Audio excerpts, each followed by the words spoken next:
a rich man's world.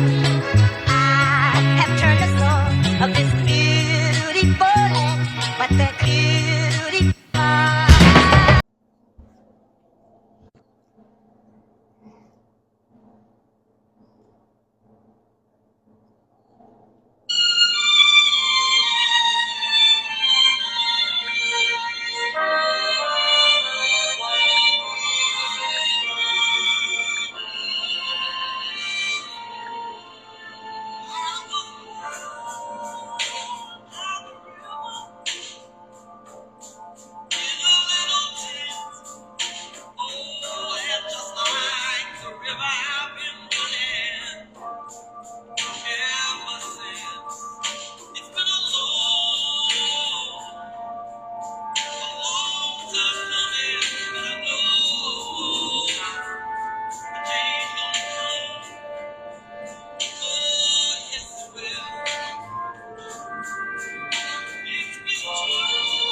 Yeah.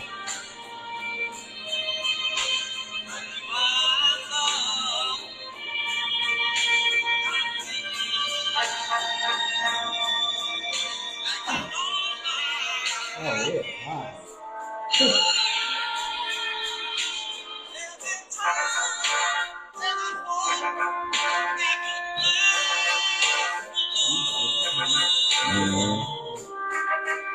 If you lock that door, you lock that door.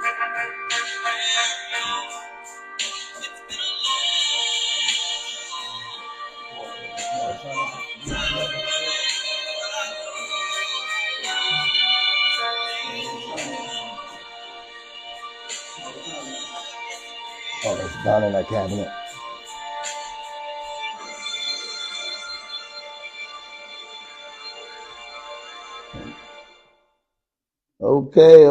Okay. Welcome to the WUAO Show. I am your host, Michael Phelps from the WUAO Show. Like I always state that WUAO is a show that we're an informational group. We target things that's going on in our communities and the things that we're trying to change in our community. And we basically try to break down the problems as well as deal with the solutions. As I say, I am your host, Michael Phelps from the WUAO Show. Let the Kings introduce themselves. Michael Barnes. Keep dropping stuff. Okay, we got a topic here. You're going to get the topic for us, because all righty. Today's topic: if your life was a book, what would you want your family/community to remember you by? Okay, and I had some questions on there too.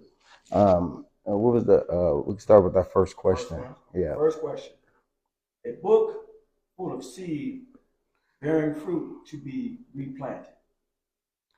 So when we think about our lives, and we think about the legacy we want to leave or leave to our communities, to our families, to our children, um, at work, we always think about what is people going to think about us at the end of when we if our time ends.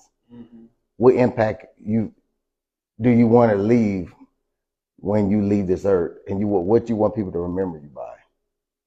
I had this conversation with a couple guys in a group chat, and we was talking. One of the guys said, "Man, I don't really care what I leave." He said, "Hey, it ain't for them; it's for me." I said, "Wow, that's interesting."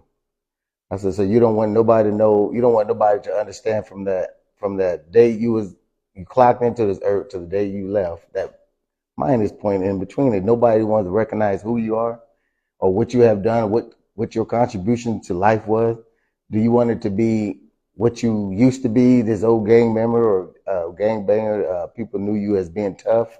Is that the only legacy you wanted to leave, or do you want a legacy to let people know that you went through trials and tribulation and you overcame, or you as a modern citizen, you stuck up for your family, you stood strong and firm with your family or in the community. You don't want none of that?" And he said, "You know what? I never thought about it." He said, "I'm gonna have to get back with you." So he hasn't got back with me yet. So I guess that's something he probably never thought about. The politically correct answer would be, "Oh, I want to leave the world better than the way I found it." But this sounds a little bit more personal, and so I think I would say that, say my great grandkids was reasonably, I won't be around. Yeah. Them, I want there still to be a story floating around that I helped a lot of people, right? Yeah. Not none of the businesses necessarily, not none of the, the adventures, whatever. But I think the prevailing narrative, I'd like it to be that, your great granddad helped a lot of people. Yeah. He had some businesses or whatever, but through some of those businesses, he helped a lot of people in his community and outside of his community. Yeah. I think that's probably the prevailing narrative that I would want. That is not materialistic or anything like that. I don't even know if I would want them to have the burden of dealing with a lot of money, because you know what happens to third and fourth generation families that have money passed down to them. Mm-hmm. They end up self-destructing. It's actually kind of a curse. Wow. Yeah. Yeah. But, what do you think there? Oh, hold on a minute. What's up, fam? Tanya Morgan. She's saying hi to us. Right? Oh, hey, Tanya. Yeah, go ahead. I guess when I think about it, what I would want to leave behind is the fact that I was a man of integrity. That I didn't allow the world to cause me or to force me to be bought. Where I stood for, I would like people to remember that I stood for what mattered to the community, to the world. Yeah. I think often I believe that when just like when you said the cliche or politically correct, I'm gonna leave the world better than the way I found it, and I think there's something to be said about that, and that is when you leave the world better than what you found. In other words, you contributed your part. You came in, and it kind of goes along with what you said too when you asked the question. Would you want people to know, that you left a footprint, that you did this, did that, it's like when you come in, you do your part. In other words, you had a purpose for coming, and then once your day of expiration came, you left something behind that people would remember for generations to come. Yeah. Yeah. And so so you can leave something good, you can leave something bad, but it's up to you. You choose what that is. Yeah. So were you a giver? Were you a taker?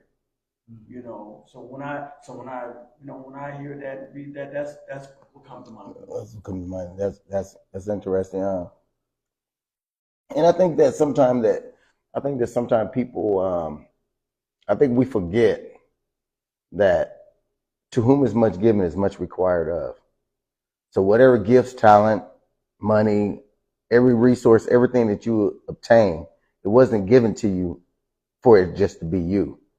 It ain't for you just to be the only one to achieve that thing that you have gotten. It's only for your own success. It's a success for you to utilize it for others who are less fortunate than yourself, or or on a rise to come up to where you're at. And I think sometimes we forget that.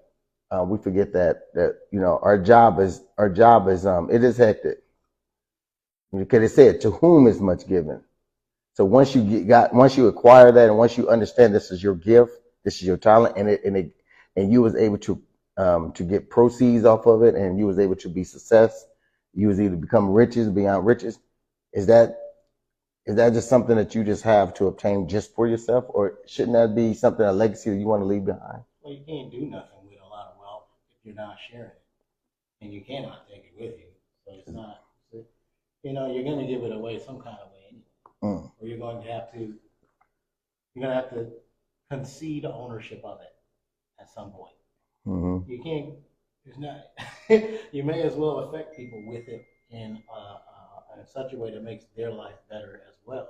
Mm-hmm. And then there's a lot more cliches that pop out of that type of narrative. I'd rather be broke together than rich alone is one. You say that again? We'd rather be broke together than rich alone. And I think it was Jada Kiss worked that into one of his rhymes. And so it's sing-songy too, that one. Mm-hmm. But you can't take this stuff with you. So, I would say, in terms of legacy, be careful to take yourself too serious. Don't take yourself so serious that you forget that there's an interactive quality or an interactive feature about being a human being in this day and time. And then try to affect the people around you in a much more positive way. Yeah. What would you think? Well, I think that being rich is not rich in pocket. It's not money. It's contribution. Mm-hmm. You don't have to be a rich person by worldly standards. Live in a big house and have a bunch of cars, whatever the case may be. It's what you contribute. Mm-hmm. There are people who are homeless that are contributors, because when you take what you've learned in life and you help better somebody else with what you have learned in life, you're a contributor. And to me, that's rich. Yeah, that goes beyond the pocket. It's like, and when you think about what people leave behind for others to benefit from, money's not the greatest thing. It's like, as a parent, the best thing you can do is teach your child how to think. You can try to be a helicopter parent and try to be everywhere they are and trying to make all the decisions for them. But you teach them how to think. Yeah. Now they know how to survive. Mm-hmm. So when it comes time for you to check out of here, you can find comfort in knowing that they know how to survive. Yeah. You see what I mean? Yeah. And that goes far beyond money. So think about 3 or 4 generations later, when we talk about how money destroys people, it's not money that destroys people. It's how people handle money that destroys people. The love of money that destroys people. Yeah. So when they on the inside have something of value to contribute, then they know how to handle money wisely. Mm-hmm. Then they know how to share. Yeah. And not sit on it. If that makes sense. Yeah. And I think that to think about what do you want to leave when you leave? I just sit back and I watch a lot of family dynamics and community dynamics. There's a lot of people hurting because a war was on each side of the street. You had your Michaels or Tyrones or Pookies over here, then you had your, Spencers, your Davids, or your, some over here, and they warred amongst each other. And in a war, people lost lives. and they didn't realize that that lives that was taken wasn't just their lives that was taken, because you took something from a parent, a mother or father who's yearning that death of that child, and because we don't value conflict resolution, we don't value the relationship that we do have that we can build upon. Now, if you imagine if you took that same principle and you said, yeah, I hate my brother, but then I was able to still reach out to him to try to find some common ground that we could still coexist in this little bitty neighborhood that we're in. And I could still go over there, even though I don't have to like him, but that don't mean that I can't see here. If his car is stuck in the snow, I can't help push his car. You understand what I'm saying? And I think that sometimes we forget about the neighbor factor, the brotherly love, sisterly love factor, when we talk about leaving a legacy. And then what we doing with that legacy, what we doing, once we accomplish, we might not get along, we might not see eye to eye, we might not agree on everything, but our children is able to see us still be able to coexist and still help each other when we're in need. If I see a parent over there, I don't like them. I don't like them because they don't keep the yard up. They let cars all tore up in the street. They let the grass grow high. And I keep my value of my house. I'm upset about that. But why don't I do this? Why don't I try something different? Why don't I try to be a servant and say, okay, look, I'm not going to let them use my lawnmower because they might damage it. But I will go over there and cut their grass. You know what I'm saying? Sure. There's many ways that we can leave a legacy, because that legacy is even with our children watching us, their children's watching us. The neighbor down the street's children's watching us. That's the legacy I'm thinking about we should be trying to leave. I think so. What I'm hearing. I'm sorry. But I was just going to say, I think one of the principles that I was taught growing up, I'm kind of glad you were talking about that, because it brought it back to the forefront again. I haven't thought about it in a while. But it was that, if I can get this right, to be in service is the highest form of love, or be in service is like, I think that's what it is. To be in service is the highest form of love, and to give is God manifest. Mm-hmm. I think something like that, some wording like that. So if God is love, right? Yeah. And giving is the highest form, or one of the highest. To be in service is the highest form. Then to be in service is to be of God, or something like that. I'm getting it mixed up. Well, you see what the message is, though? Yeah, I get the message. I get it 100%. What you got? I go off of what you just stated. What I got from that is, you learn, and it is something that has to be learned. You learn to reach a point when you get beyond emotion and dig deep to the character. See, character doesn't have to deteriorate, because character is who you are. Yeah. Character is the things that you stand for, outside of the emotion. Yeah. Emotions is what you feel in the moment. The event takes place and it brings about a thought, which leads to an emotion, which then leads to a behavior. But character, when you allow character to override that, now you've left something and you're leaving something, and you're contributing something that truly matters, that someone can mimic. Yeah. Because what you don't want is you don't want someone mimicking your emotions, because emotions are up and down depending on how you feel. Yeah. Yes. But you want someone to mimic your character, because character is everlasting. Character is something that's established. Character is something that is part of your makeup. And when you fall back on that, that's what gets you to a point where you can mow someone's lawn even though you don't like them, or you can push somebody's car even though you don't like them, even though you might feel some kind of way, maybe they've done something to you, but your character is what's pushing through that makes you reach beyond the emotion and to do what really matters. These are tests. Does that make sense? Yeah. These are tests. Well, Brother Prince Champ said, I think identity principles, family names, ancestry is the best thing to leave behind. Case in point, the famous Hello Gracie left behind a warrior legacy and the knowledge of the art he practiced. It's because of the knowledge left behind and the legacy with it that the Gracies have the prestige of generational wealth they have today. Also, to add to my comment, future Gracies have a path forward already laid out for them. Exactly. I like it. I like it. I think we all have an internal principle system too, but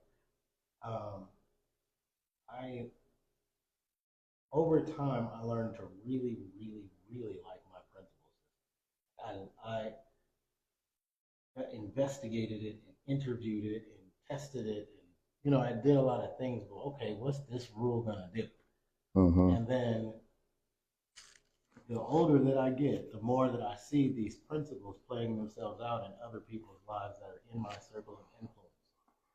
And if so, like you were saying, character. You want the character to be mimicked, then yes, that's a part of whatever it is about me that they must be noticing, because they're operating on these internal principles. They've inherited that as a part of their core self, right? Yeah. Standards are extroverted, principles are introverted. Standard, take your shoes off when you come in my house. It's imposed on someone else. Principles are, I don't go to the clubs. It usually starts with an I, right? So those I's is what I have learned to really, really like about my principle system. And then I see it duplicate itself. It's fascinating to me. So I like what he said, what he was saying when he was breaking down each piece. But the principle part, handing that down, leaving that behind, sure, absolutely. Oh, we have the second question. Second question. Nothing but blank pages. So I know there's certain people who have left this earth and left with blank pages. Blank pages. Man, that's just something that we all should take the time and moment to think about. Yeah, I had zeroed in on a couple of individuals already.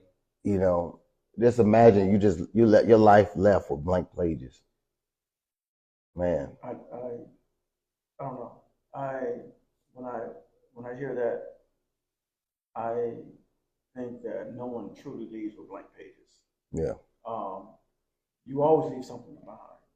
It's like I have a hard time seeing where the fulfillment comes from. Well, what I'm saying is because it almost goes along with you made a comment earlier when we were talking. You said standards are imposed. Okay. Yeah. And principles pretty much are internalized. Yeah. So when you talk about blank pages, you're talking about a standard, something that was imposed upon that person. Okay. Okay. So in reality, they left something.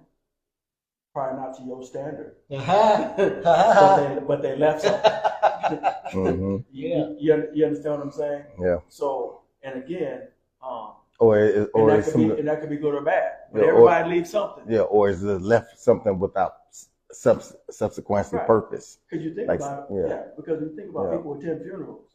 People stand up and they say, "Oh, I remember this, and I remember that." They left something. Yeah. They left something in the mind of everybody sitting there. Right?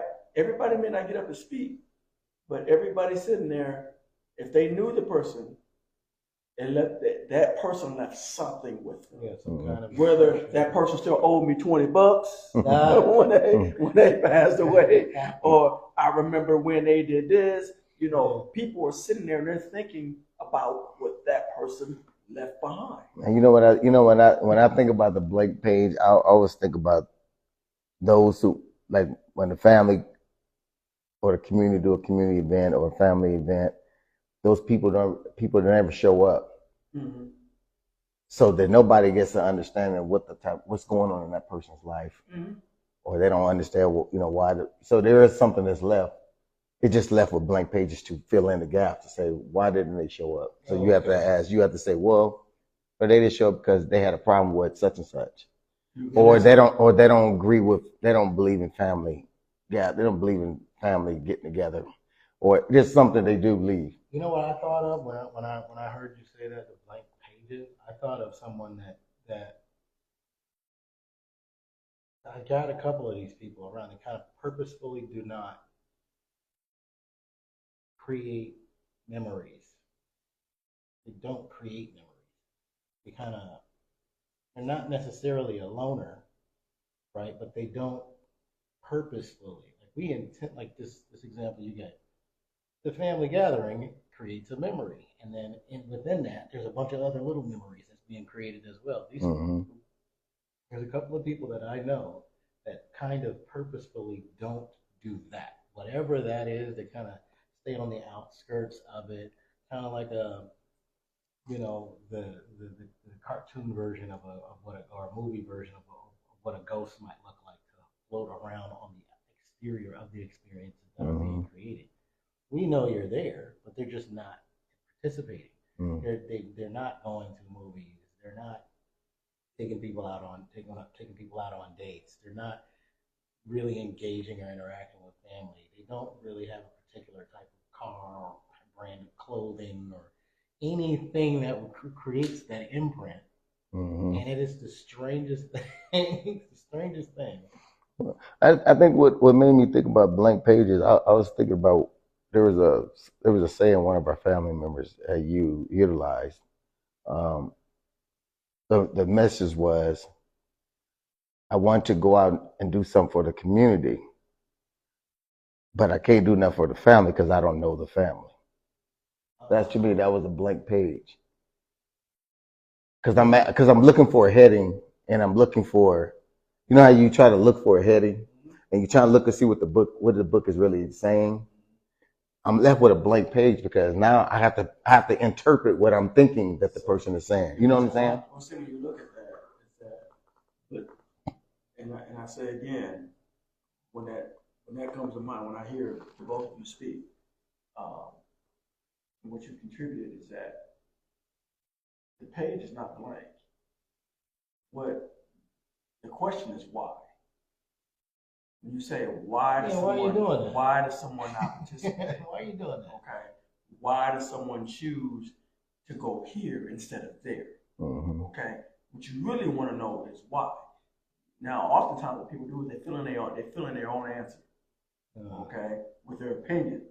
That's because in order to get to the fact, you have to hear it from the individual that's willing to be vulnerable enough to tell you what the issue is. Yeah. But oftentimes, what's missing in families is lack of vulnerability, lack of feeling free, feeling connected, safe enough to say, hey, this is why I'm hurt. Or, hey, this is why I feel this way. This is why I engage this way or don't engage, whatever the case may be. It's like, when you don't take the time to investigate the why, then you will never understand the how, and you're definitely not going to understand the what. You know, does that make sense? Yeah. I just thought an easy version of this for the people that are viewing this.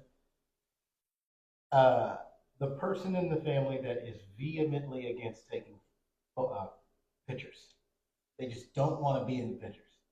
That is the kind of energy that I think of when I'm thinking about blank page. What?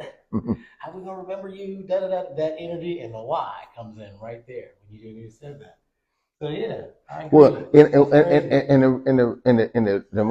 the most intriguing part, what I want to get back to what my cousin was saying, you know, because I want him to understand this part too. It's like you're reading a book and you're getting in good.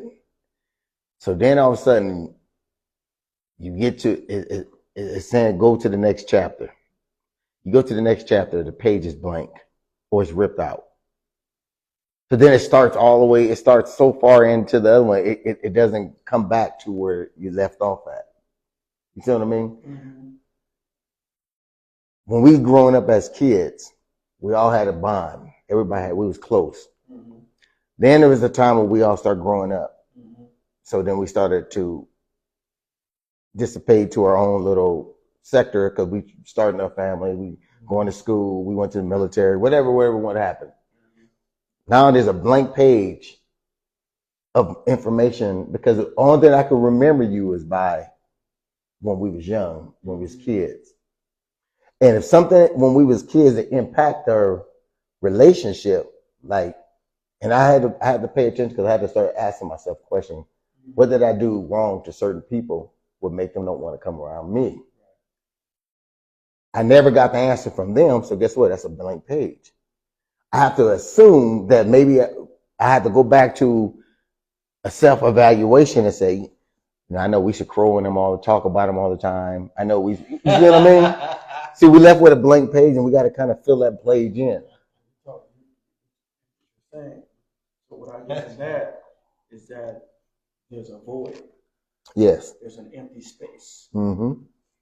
that needs to be filled in. And so you got this and now you got this. Mm-hmm. But the in between is missing. Yes.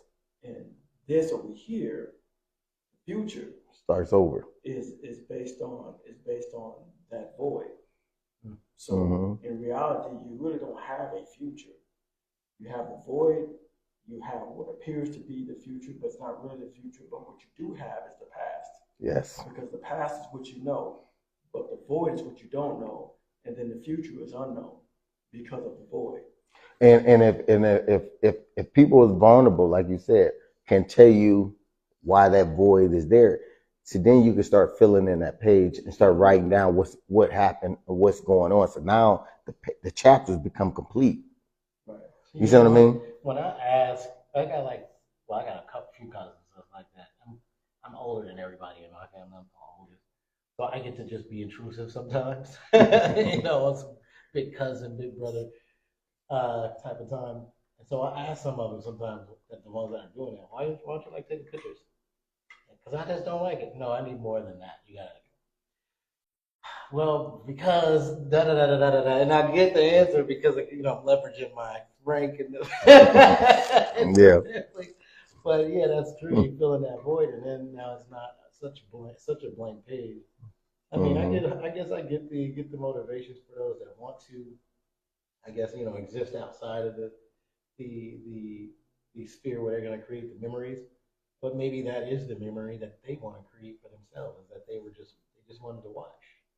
Or and sometimes fear and distrust, mistrust, and no trust is there. Yeah. You know what I mean? Oftentimes that's the engine. Mm-hmm. Is that mistrust.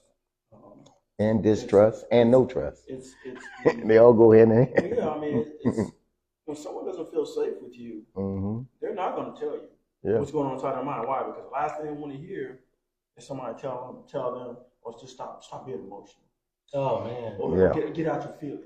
Oh yeah. Like, wait a minute. So or they don't know how to argue their point. They don't know how to tell you their true feelings. What I'm saying is that if someone's being what you would call emotional, if someone's in what you would call their feelings, it would be more productive to ask them about the place that they're in than to judge that person for where they are. Yeah. You see what I'm saying? Yeah.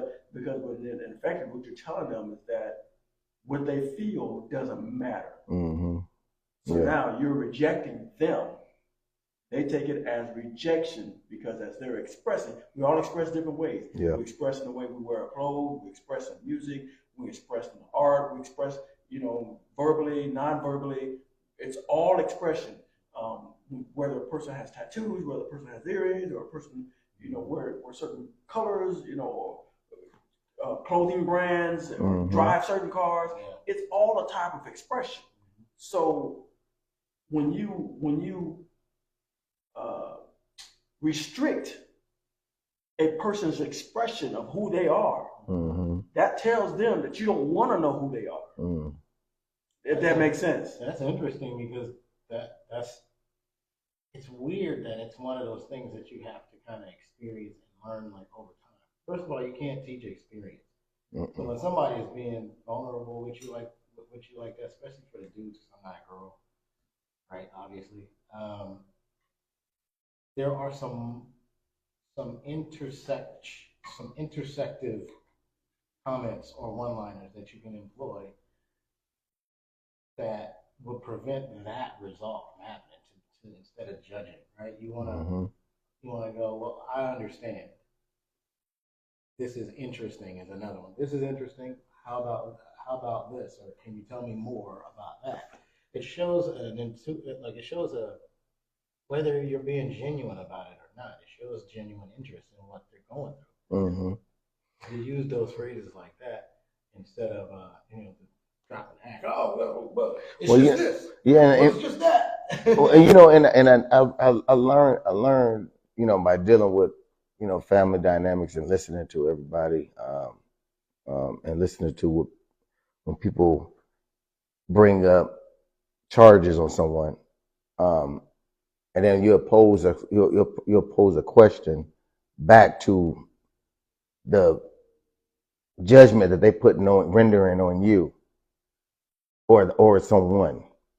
You pose a question back to them. You say, well, have you taken in consideration that we was young at that particular time, that none of us knew better? Yeah. That sometimes can get people gets people to freeze up. At least get them to the point, get them to a space where they can, because some people just want to be mad at you. And at least what you just said, it at least brings them to the point where now they have to grow beyond that point. Yes. Well, yes and no. It depends on the individuals. It's all that, it's what you're talking about now is perception. Yeah. How someone perceives what you're saying. Okay? Because even a statement like that can be perceived as an excuse. To say, oh, well, so you're telling me that it was an excuse to treat me that way. Of course, what you're saying is valid. It makes sense. Hey, I was immature. I was making stupid decisions. I didn't realize at the time that it was a horrible thing to do, horrible things to say. And those are all facts, right? But those are things that have to be elaborated on. In other words, in our society, what we don't do enough of is explaining what we mean. Yeah. Oh my God. What we do is we'll get one-liners and expect everybody else to fill in the blank. Even laws are written that way. Laws are written so vague that how are people supposed to know how to follow them when they're so vague and they can be interpreted so many different ways? But so you find yourself in a trick bag thinking that you understood something that it's impossible to understand because they don't lay it out in a way that's specific. So I'm saying that when you express something, you have to be specific in your expression so it leaves no room for interpretation. And if there is interpretation, now you check for understanding where a person says, hey, to me it sounds like you're saying this. Is this what you're saying?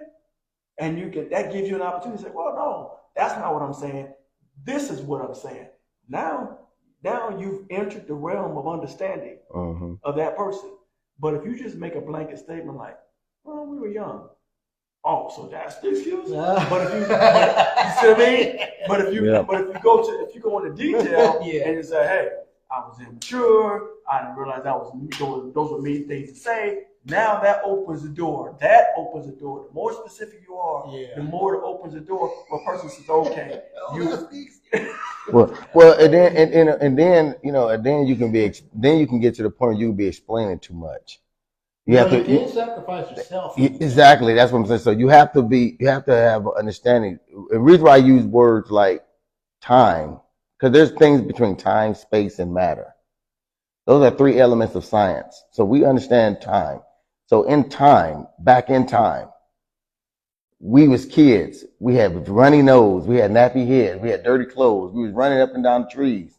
We got holes in our kneecaps. That's time. Back in time. Now pressing the thing forward. We dress nice. We care about it. We don't run up trees anymore. We don't do all that. So in that time space that we was at, we did things like a kid. Like Paul said, when I was a child, I behaved as such, I thought as such, I talked like such. But when I became a man, I put away such thing. So when we in the present, we still angry about the past. And so what we're trying to do is evolutionize the past to the future. So we're trying to take the rigor mortis that happened back then that hurt us, and we're trying to metamorphose this into a beautiful thing now. But we can't do it if someone's still stuck and they want me to coddle all the things that they're going through or what they're still feeling from back then. So what I'm trying to do is get them to understand this. Let's start here now from this futuristic mind, because you are different now. I'm looking at you right now. You're well put together. You got kids, you got all that, and I know you teaching your kids a whole lot of things that you probably want to forewarn them, because I'm pretty sure your kids coming back to you telling you that the same thing you went through, your kids are gonna go through. So you got a history of understanding. This is the legacy we got to leave, and this is things that we have to talk about. Now it's about maturity levels when it comes to conversations too. Remember, you can't walk into a conversation if you're premature and immature in the conversation. You have to be mature in the conversation to understand, you know what, I know he's going to bring up the past. He's going to say that's the past, but that was where I felt back then. I'm still feeling this way today. And then I have to say, that was in the past. I felt that way. And I understand he's still feeling that way. See, we both got to come that way, and that's the only way we're going to get healing. Right. I mean, you say, well, it's been years. The reality is that a person has to be willing to transcend. Thank you. Yes. They have to be willing to go from here to there. And you cannot do anything about someone's willingness. Yes. Only they can do something about that. Thank you. Yeah. You can introduce the conversation. Mm-hmm. You can set the table, so to speak, for them to sit at. Yeah. Okay. But it's up to them to sit down. Yes. You just can't do that for anybody. And that would be the same. Now I would understand when you have to dust your feet and walk away and wait till another time. Because if you're trying your best to try to bring evolution to a conversation, so we can move forward instead of sticking in the past. Yes, let's go back to the past. Let's understand what happened. Okay, that happened then. Okay, yeah, I pushed you down. You got a scar on your leg still from that push that pushed you down. I understand. I did something wrong. That was when I was immature and premature at the time. I wasn't thinking. I was just. It was about me at the time because I was a kid. And when you're a kid, you're selfish. Kids have to be taught how to.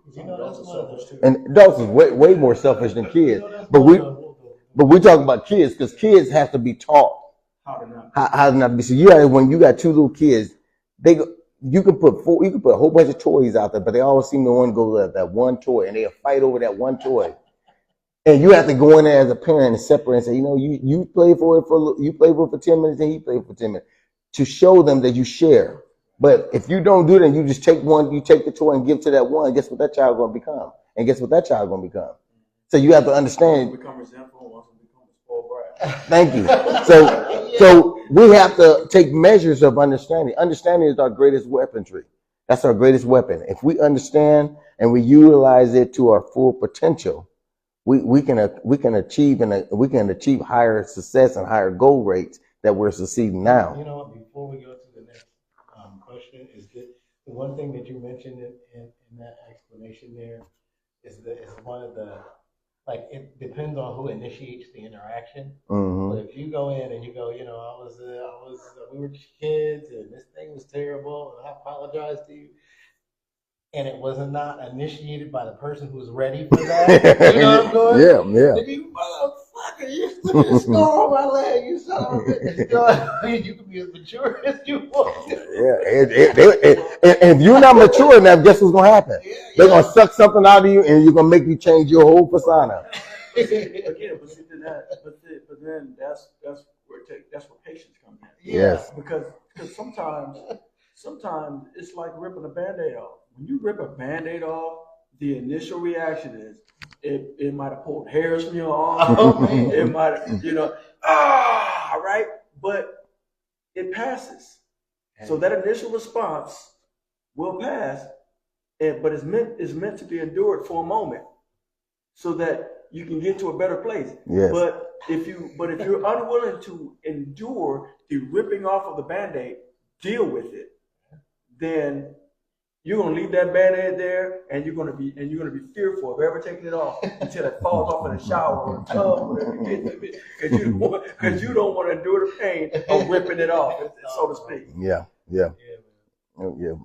What's the next one? Okay. Y'all trying to get too deep in here, man. Y'all get too philosophical, man. We gotta calm this thing down. Trying to bring it down to another level. Yeah, I know. I'm just giving you a hard number time. 3. Wait a minute. Yeah, number 3. A book that has a bookmark stuck on a page in between chapters. We just talked about that. We all agree. We just talked about that. Yeah, that's what I'm saying. That's that bookmark. It's stuck in between the pages. Yeah. You know what I mean?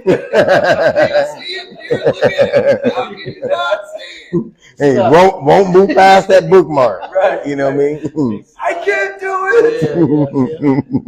No, it's not. You can't. You won't. You just won't. Okay, let's go to number 4 then. Number 4, a book that isn't that exciting, only to be put aside and never read. Ooh, wait. There's 2 parts. Yeah. A book that is not that exciting.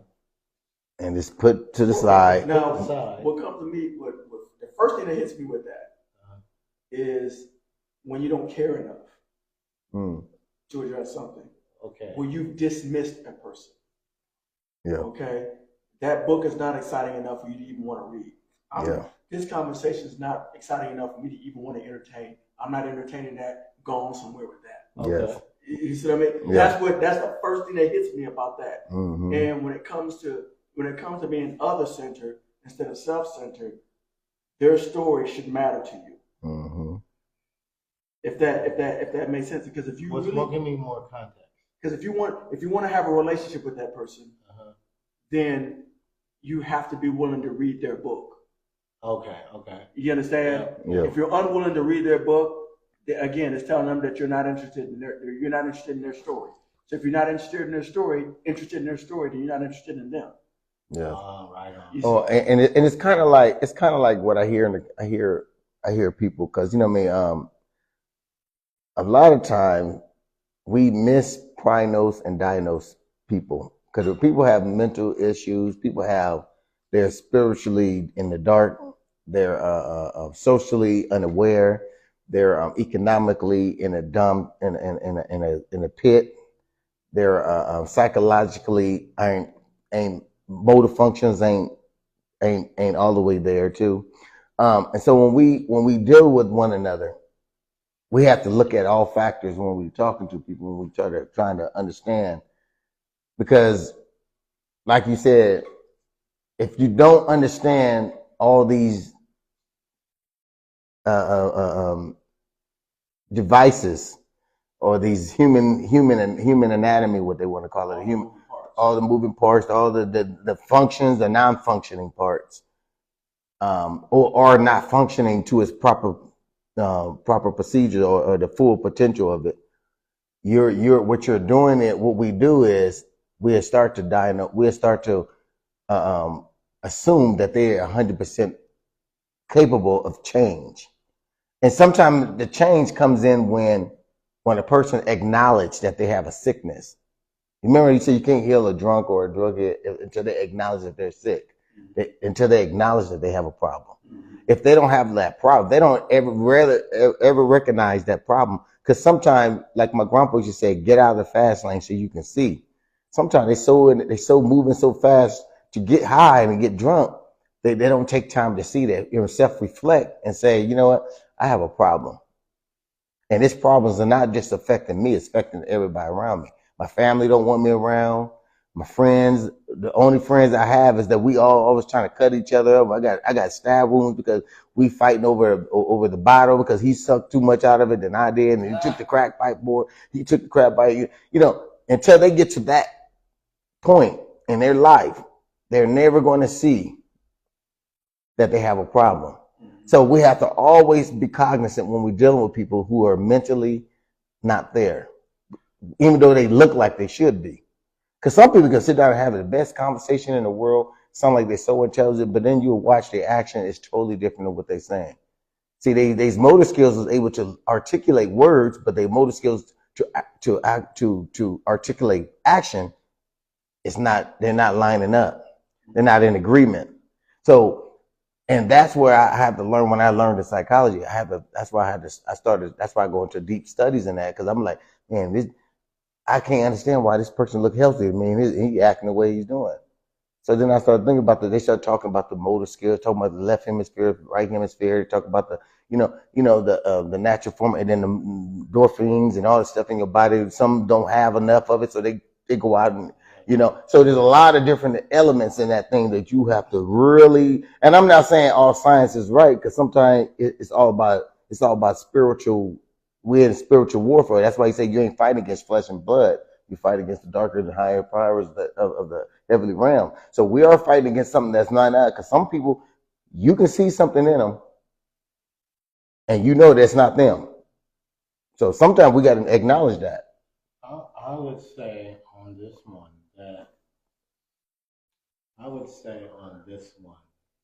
that the first half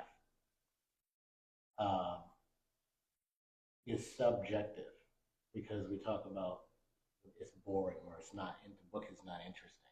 That's a subjective thing. We get sayings like, well, the person needs to find their tribe out of ideas like that. Mm-hmm. Maybe they're just boring to everybody. They've been hanging around, and it just takes for them to, we heard that story too. I was like a black duckling.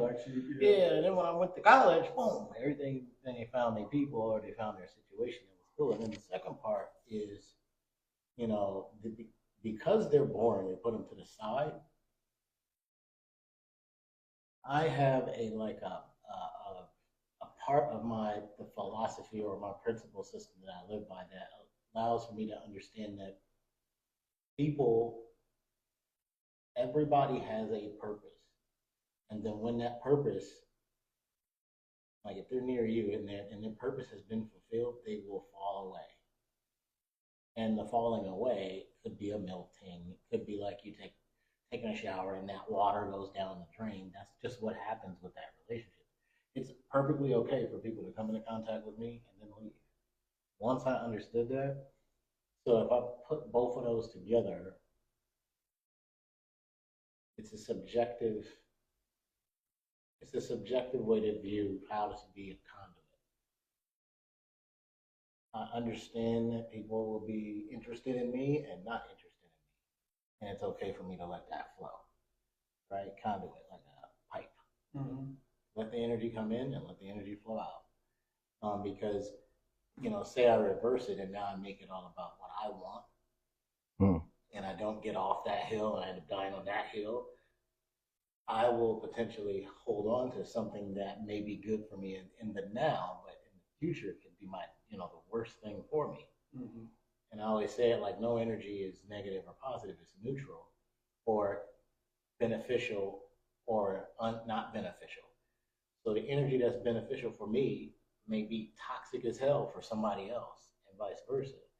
So I learned to be a conduit, and I think that this one pokes at the different degrees of subjectiveness.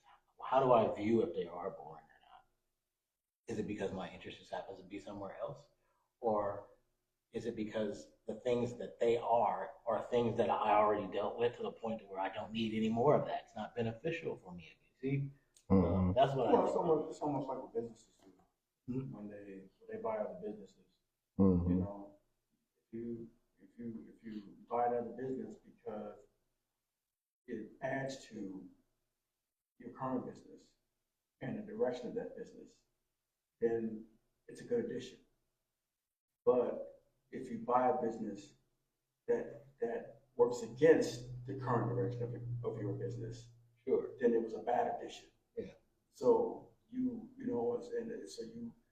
have to consider when you are surrounding yourself by people.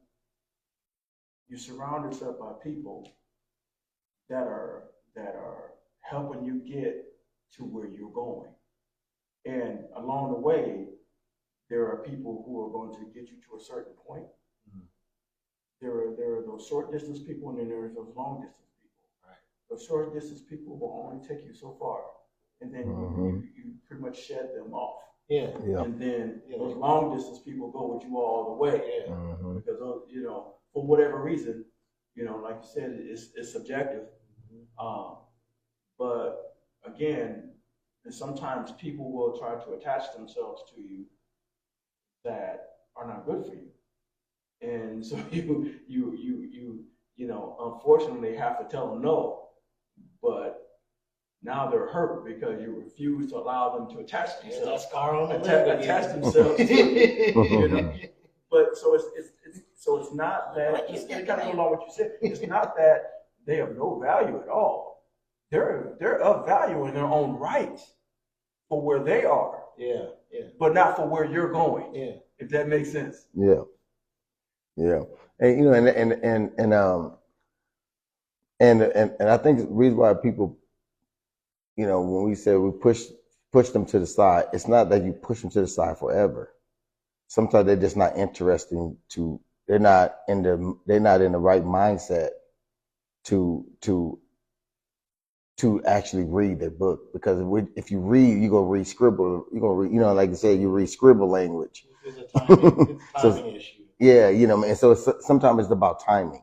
So maybe at that time you might only see scribbles. You know, when people just scribbling and they're not, they don't say nothing. So you have to get to the point where you can get back to the word, where the words are either, you know, a cursive or manually written. The book, the so, best thing you'd ever. So, you know, so I just think sometimes it gets back to it comes back 360 degrees full circle. Yeah, we all at any given time in our life see through a glass darkly. Mm-hmm. Where our understanding evolves over time. Yes. So it's levels of maturity, levels of understanding. And so at one point it makes no sense, looks like scribbles. Yeah. Right? And then after you've learned enough, after you've experienced enough, then you get to a level of understanding. Now they start to become words to you. Yes. Now you can read them more clearly. Yes. But everybody goes through a point where it's dark. Yes. And my dark may not be your dark. Yeah. Okay? And that can happen at any age. Yes, it does. It doesn't matter what age you're at. And even when you think about children, I mean, there are some children who are a little bit more mature than others. So Or develop faster. While they're doing this other one is doing that.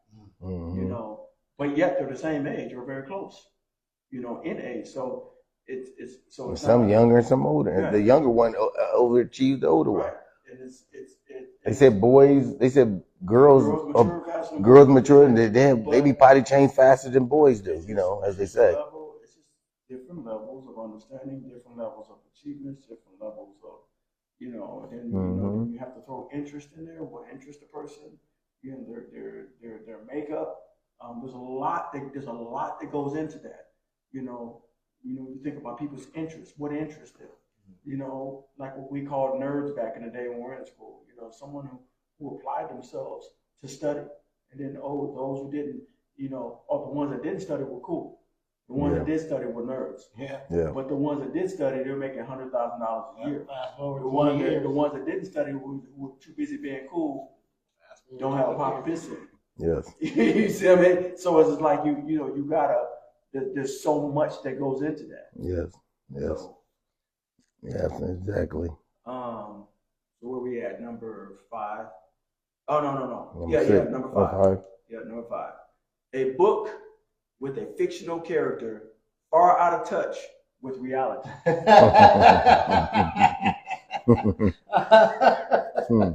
There's a lot of people out there like that who just out of touch. You know what I mean? You got those who operate in a sense of self-value, self-worth, self-gratification, self. I, me, mine. They living in a fictional character because they believe it's all about you can't live in a vast world with multiple people around you and then worry about self. It doesn't work that way. You know, you can't. It really doesn't, but that's interesting. it's interesting because to a certain degree, there is a period of time where you must focus on self in order to understand where you are in the world and what you're interacting But with. what did that self look like? Explain what that self look like, because you have to incorporate that self within within a tribe, within a culture, within a community, within a village, within a neighborhood. I was gonna say that self is gonna look different based on the culture the personality grows up in. So if it's the same thing about like religions or something like that. If you grow up in America, it's likely you're gonna be a Christian, unless you're in one of the pockets that says, "No, it's gonna be Muslim," or "No, it's gonna be Hindi or Hindu." No, it's going to be, something else. Whereas if you grow up in, say, Iraq or somewhere, it's definitely going to be Muslim. You know what I'm saying? So the self is that different. But it is subject to the cultures in which you grow up on, the environments that you find yourself in. To an extent. I mean, it's that that word you used earlier, subjective. I think it's subjective. Because there are always anomalies. Sure. There are always those who stand out. There are always those who refuse to submit to the culture. Okay. They were brought up a certain way, but they never liked being brought up that way. They tolerated it, but they didn't accept it. The one blood dude and all them Crips. But you see what I'm saying? You talk about the traditions? Yeah. Yeah. It's like they accepted it because they had to, but they didn't like it. Yeah. And as soon as they had the opportunity to get away, boom, they were out of there because they never accepted it. Sure. So. But then there are those who just acquiesce. There are those who just bow down and accept the cultural biases or the cultural norms or traditions, the core values. And even those sometimes they agree simply because it's beneficial. Only for a beneficial do they accept it. But they don't really accept it because they believe it. They accept it because it's beneficial. They're getting something from it. Yes. So it's like again, that's something that there's a lot in that. That's that fictional character that you're talking about. Something that's not real. Okay, we all deal with phony people on a regular basis. Those are those fictional people. They give illusion. They give you illusion. They give you the perception that they are who they say they are. So what I call it is the off person. It's like how people introduce themselves and they say, "Hey, well, this is who I am." Representatives. Right? The representative, right? So then, how much is? But then this is who I really am. So how much? Because that's ego. Oh, there's a whole bunch of it. Ego and pride. That was the downfall of man. Ego and pride. Because that was the downfall of the one who's the master of this world. Ego, pride. Okay. So ego is aspirational. Ego wants to be viewed a certain way. Ego is like the kid who, I'm going to be president one day. You know what I'm saying? That's like how I view ego. It's this persona that is aspirational. And if it is unhinged, or if it's untethered, it doesn't have anything to ground it. Or become toxic. Right? Yeah, if it doesn't have anything to ground it, that's when you get toxic, the egomaniac, the ego, whatever. In the sense that there is a fictional character, is the fictional character then this ego? Or is this fictional character that you're talking about separate and apart from ego? Because you could be motivating your fictional character without knowing that it's being motivated by ego. Subconscious. You see what I'm saying? It could be subconsciously you'd be doing that. You could just be participating out of benefit, and it had nothing to do with ego. It's just the benefit. I need to eat. I need to live somewhere. I need transportation. So, yeah, that's my question. Is this fictional character the ego? Is it one and the same, or is one being motivated by the other? It could be both. It could be compartmentalized of both of them. It could be both. At any given time, it's no different from it's no, and I just use this as an example, so I hope no one will be offended, but it's like a woman who goes into a club and dances to make money or to pay for college. Okay, that's not who she is. That's not who she wants to be. But there's a benefit from it. Yeah. It's like, okay, fast money. Gotcha. Okay, so as soon as I get to where I want to be, people want to stop this because it's not what I believe in, right? So again, is that ego? Or you know, you got it. or you know, or they get into the lifestyle and then realize that they were good at it. So then therefore they take a sense of pride in what they're doing because they believe because they found their purpose. Then ego shows up. Yeah, then ego show up because now they got a sense of purpose. That's why we said it could be both. As I said, it depends. Yes. On the person. Yes, and it depends on the influence on because what influenced that ego to change, her personality to change, is because people say, "Oh, you better than the rest of them." Just like on the team, when Michael Jordan was playing, they kept telling Michael Jordan. So Scottie Pippen felt left out, and he felt like he was scoring just as much as Mike, or handed Mike the ball, or doing the things he was doing too. And it took Robin was doing his part. It took all of them to play their part. But guess what? Because everybody highlighted Michael Jordan, the other teammates felt neglected in their own realm. But you know, they didn't say it at that time. But now that you hear them talking about it, because they felt ostracized. They felt like they wasn't, you know, it was all about Michael and it wasn't about them. You know, Michael was one that brought the money in, and you know, he did the deal with everybody, all the sports guys, and now today he's making all money because of what he said, his trend setting that he said. So it is ego, and then it's pride, and then sometimes those things can puff up so bad it can cause a blaze fire and destroy everything that you're trying to build.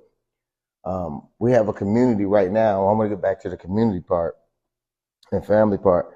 What hurts me about us as a collective is that we allow those things.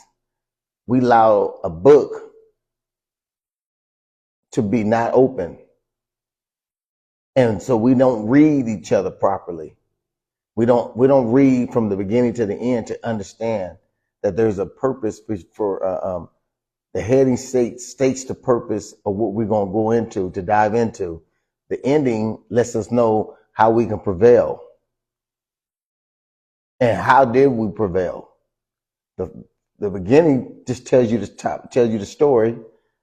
And then you have to read through the top. You have to read through the heading, through the middle to get to the end. Then the ending tells you the solution. We forget about the solution part. We're just looking at the heading. And all these other pages become blank to us because guess what? Nobody wants to take the time to read each other. No one wants to take time to understand or we might read a certain part and then we get stuck at the bookmark. Or we might get stuck because the page is blank or the page got ripped out. So therefore we throw the book to the side now. Because guess what? It's ripped. So I'm this one page that's missing is probably the key that opens up everything else. You see what I mean? Mm-hmm. So we're looking at things, you know, in so many different directions. When we talk about this topic is more depth. It's more deeper than what we. I want people to understand this topic is more deeper than just the topic itself. Mm-hmm. I want us to understand why this is important. Mm-hmm. Oh, it's definitely important. I mean, it requires you to look introspectively. Mm-hmm. It's not. This is not. This topic is not to be viewed externally. This topic is meant for people to look at themselves internally. Mm-hmm. Because when you fix that which is internal, the external will follow suit. Yes. So it's not a matter of pointing fingers and say, you need this, you need this, you need this. No, it's I need this. We all need this. Yes. Because that's where I becomes important, is when you say, I want to better myself so that others can benefit. Okay, mm-hmm. Now you're leaving something of value behind. Yes. Right? When I'm gonna better myself for myself, now you're being selfish. Yes. For my better myself, so that others can benefit from me contributing my part to the whole. Now I'm leaving something of value. Yes. Now I'm leaving something for people to talk about. You can't help nobody unless you help yourself. If you ain't helped yourself first. Yeah. But it's how you help yourself that matters. It is. What is this? This narrative is I must have got this after the first or second breakup. Been 20, like 16 or 17 years now. One of my aunts was telling me, you can't help nobody until you help your kids. Just like you help your kids. What you gonna give your kids? You can't have nothing. You can't, if you don't have nothing to give, you can't give nothing. So you need to gain something in order for you to be able to give. And the particular types of things that you need to get is things like self-love. You can't give your kids no love if you don't have love of yourself first. I was like, you're right. But I don't like it. You know what I mean? I just have to face that fact. But yeah, that is where the self. And I want people to understand. Okay, when we talk about the word "I," here's look. I'm gonna give you a chain link. Look at this as a chain link. This is I. This is me. This is mine. Here's someone else. This is them. This is theirs. This is they. We come together. Now we are one. Yeah, we individual links, but we're bonded together. And you can't pull us apart naturally. You have to find some device to break us apart or cut us apart. Because we're working together to achieve an objective, which is a goal that we need as a community. I think as a community, we don't think of ourselves as chain link or investors of one. What you do in your life invests for you. It benefits you, but guess what? Once you get benefited, and once you succeed what you have accomplished, you trickle that down and spend it and help someone else. Yeah. What you do does the same. What I do does the same. Guess what? Now look at that. That's a neighborhood right there. Yeah, so now we move forward. Now we got more people in here. Now we got a community. Now we're moving forward. Now we got a nation. But see, what our community has learned to do is sit on their hands, idle, and can sit in rooms like this and just talk. But as a nation, if we talk about a nation, everybody has to play a part. Everybody has to do what they do. Everybody's an open book in here. Everybody's trying to put their name in the book. You put your name in the book because you want to be relevant to the next generation or to the generation to come or the generation that's already here. That's why your name is in the book. You want to add your story to other people's stories. So then therefore, now this book is interesting. Quit being this fictional character where you feel like I'm better than anybody. That's fictional. Because guess what? There's many of you who is better than everybody. There's a lot of people that is better than anybody. If you want to look at it from society's thinking, society say you're better because you got more money, but your heart is terrible. Your integrity is not there. Your morals is not there. But since society sees you riding around with a brand new car and you got all this, so they think that you're better. That's fictional. We're talking about true characters. We're talking about someone who has integrity. We're talking about a character who's really a superhero in his own right, not even being a superhero. That's what we keep forgetting in this community. We all are superheroes. Because when we play our part and we could say, I'm taking care of my kid over here, but I see Pookie over there struggling and I go over there to help Pookie. Guess what I am? I'm a superhero. I see a house burning and I see some kids. I see a mother and her child or her husband or somebody or an elder who can't get out. I go over there and run over there and help. That's a superhero. Or I see somebody who ain't got no food in their house and I got plenty of food in my house. I open up my deep freezer and take out a whole bunch of meats and take it over there. That's a superhero. Who determines what a superhero is? People that they rescue, people that they benefit, people that reap the benefits. That's what I'm saying. So we have to think, we got to go deeper into the subject, because this subject is deeper than just the surface. I don't want people just looking at this, oh, that's just the topic. No, it's a deep topic, because I want you to understand, everybody got to put their name in, they got to put their story in this book. We want to read everybody's story. We want to know what everybody's story is. What are your contributions to the story? What have you obtained in this in your life that was able to be put in this book so someone else can learn and benefit from? That's what our community's got to start thinking like. We got to stop thinking from this I, me, and mine mentality. Yes, it's good to go there. We have to go to I, me, and mine. Self-healing is self-preservation, because if you heal, then you're able to help other people. But you can't just stay stuck in one page. Take that bookmark out. You know what I mean? Take your bookmark out and let the pages flow again. What do y'all think? I'm sorry, I just got emotional because it just touched me, man. I just got emotional on this. What you think? I think that that's true. Number one, I mean, there is a way to address that, and when you talk about intergenerational learning, intelligence is a culmination of the best practices and worst practices passed down from generation to the next generation. That's how we get smarter, bigger, faster, stronger, all that stuff.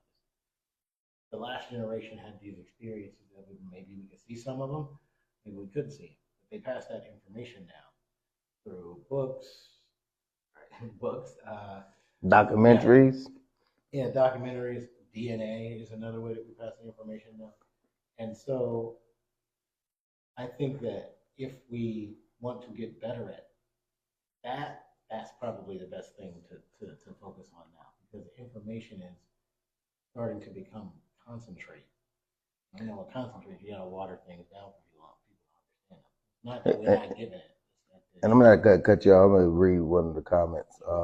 My brother from Chicago, Roosevelt McCrae, he said, yes, bro, King. He said, that's right. We all superheroes. That's right. Say that. Say it again. So he's saying we all superheroes. And that's what I just want to, now you go back to what you're saying. I just want to read his comment. Oh, that's good. I think it's true. I mean, that's part of the reason why I chose my career path the way that I did, is because I could see what I did. Like when you were talking, I was thinking about Best Burger. You know, I made that brand, I made that logo and stuff like that. Oh, really? Yeah. How that's everywhere, all the time now. And I still talk to the husband. I'll talk to the wife. I talk to the husband sometimes through the inbox and stuff like that. He'll still ask questions. And I find that meticulation, that process of the thing I did, going out there like that, I find that fascinating. Oh, it ended up over there. Oh, it ended up in China. Wow. Oh, it ended up in South America. When I did a lot of the Mortal Kombat stuff, it really did end up in South America and China and Australia, and I find that fascinating. I don't really, after I'm done with the work, I don't concern myself with the thing anymore. But it is funny to watch it go out and land wherever it lands. I think that's fascinating. I think that's part of what what I internalize in terms of this narrative of being a king. I'm a king in that way. Yeah. I can cause that effect. And even though you don't have control of the things that happen after it leaves your possession, it does something for the confidence. So I'll just put it like that. Yeah. What's up? We got one more, don't we? Number 6. I was looking at. Says before being published and put on every shelf in the world, what impact would you want you as a book to change as to the mindsets of many families and communities? I would say well, just because we were talking about him earlier, in my book, there's going to be a whole chapter dedicated to cliches and one-liners. Because he already, you know how I hate cliches. Yeah. But I find myself using them now because I found a way to use them within a certain context that gives the meaning back to a cliche is a word or phrase that's been used to the point where it doesn't mean anything anymore. So now the way that I use it gives the meaning back to it. So Yes. I'll put a whole chapter just on cliche. What do you think? What's your position, Cody?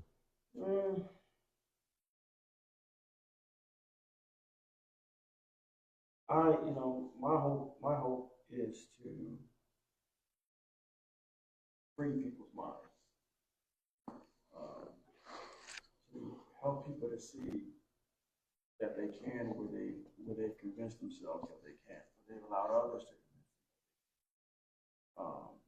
that throughout life is a process of growing, not stagnation. Yeah. When you have a mindset that you're stuck, there's no growth in being stuck. But it's okay to say I'm not there yet, because when you say yet, it means that there's hope. It means that you're still moving, even if you're crawling.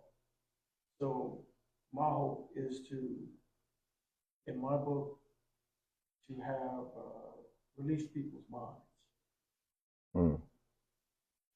I guess what I'm, when We Us and Ours was started, it was started because a little girl got shot in her kitchen, eating at the kitchen table in a high chair.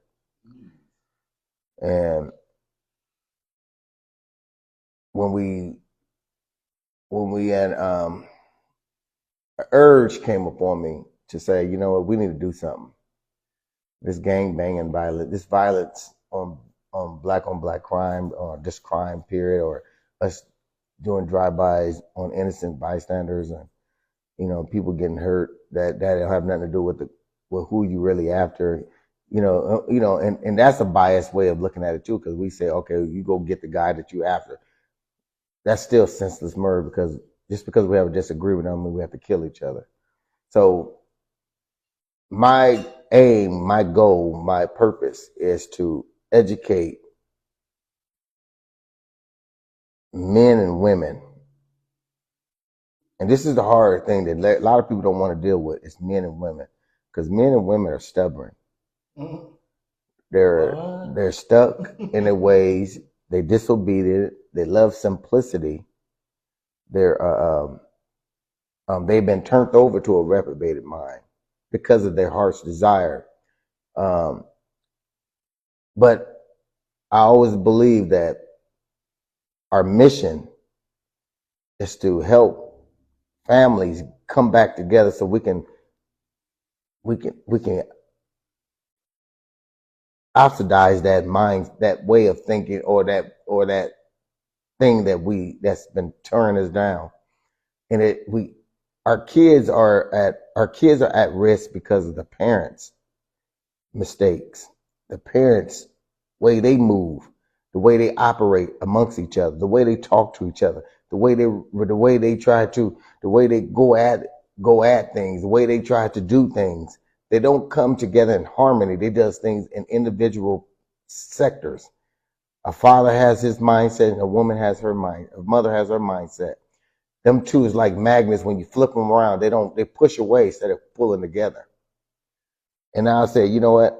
I'm willing to take on that task, even though I know it's a hard one. And I'm saying this to all y'all men and women. We have a lot of children. A lot of us men have a lot of babies by different women.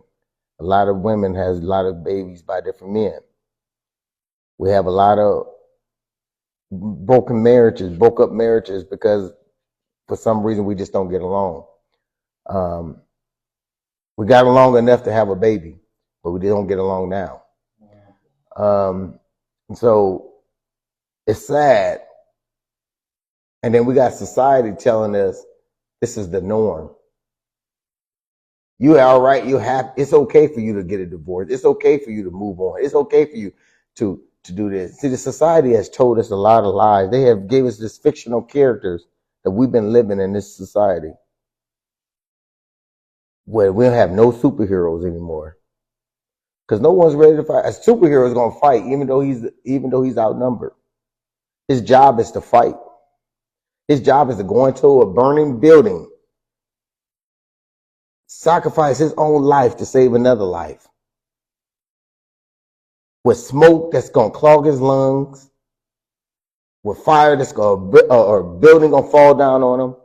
But his objective is his goal is to save a life. And we talking about books. We're talking about bookmarks. We're talking about blank pages.